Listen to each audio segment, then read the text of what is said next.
बाबा नमस्कार, म हजुरकी प्यारी छोरी उजेली। बाबा किन हो र हजुरले मम्मीको र मेरो माया मार्नु भएको? हामीलाई किन भुल्नु भएको? तपाईँ सँगैको अफिसमा काम गर्ने गोपाल अङ्कल दिनदिनै घर आउनुहुन्छ। हजुर किन आउनुहुन्न बाबा? हजुरलाई मेरो र मम्मीको माया लाग्दैन बाबा?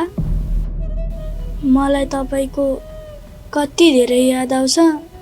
मम्मी पनि तपाईँलाई सम्झेर धेरै रुनुहुन्छ बाबा। म तपाईँ आउनुहुन्छ कि भनेर बाटो हेरेर बस्छु। अरूको बाबा आउँदाखेरि पनि मलाई हजुरकै याद आउँछ।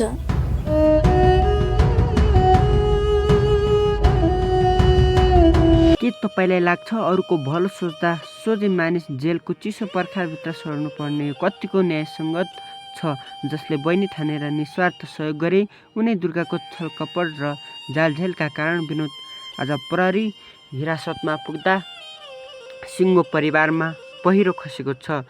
आज हामी टुहुरी सिरियलको 255औं भागको विस्तृत समीक्षा गर्दैछौँ। यस भागमा सोझा विनोद आफू निर्दोष हुँदाहुँदै पनि कागजी विवाह र नक्कली कागजातको जालमा फसेर हिरासतमा पश्चाताप गरिरहेका छन्। माइला दाइले अगाडि नै चेतावनी दिएका भए पनि दुर्गालाई धर्म बहिनी ठानेर अन्धविश्वास गर्दा विनोद यो अवस्थामा पुगेका हुन्। अर्कोतर्फ विनोदको असलपन थाहा पाएपछि दुर्गामा ढिलो गरी विवेक पलाउँछ र उनी प्रहरी समक्ष गएर सत्य तथ्य भन्दै विनोदलाई छुटाउने निर्णय गर्छिन्। तर उनकै कपटी दाई भाउजूले दुर्गालाई डोरीले बाँधेर कोठामा बन्द गरिदिन्छन्।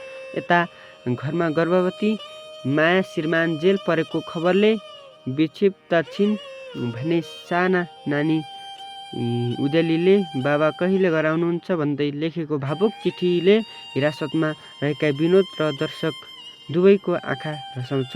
यस भागको अन्त्यमा निर्देशक शिव शर्मा कडेलले दर्शकहरूसँग नयाँ सिरियलका लागि सल्लाह पनि माग्नु भएको छ। अब आगामी भागमा दुर्गा कुनै न कुनै उपायले बन्धन मुक्त भई प्रहरी समक्ष पुगेर आफ्ना दाई भाउजूको पोल खोल्दै विनोदलाई निर्दोष साबित गराउने र कपटी दाई भाउजू जेल पर्ने प्रबल सम्भावना छ।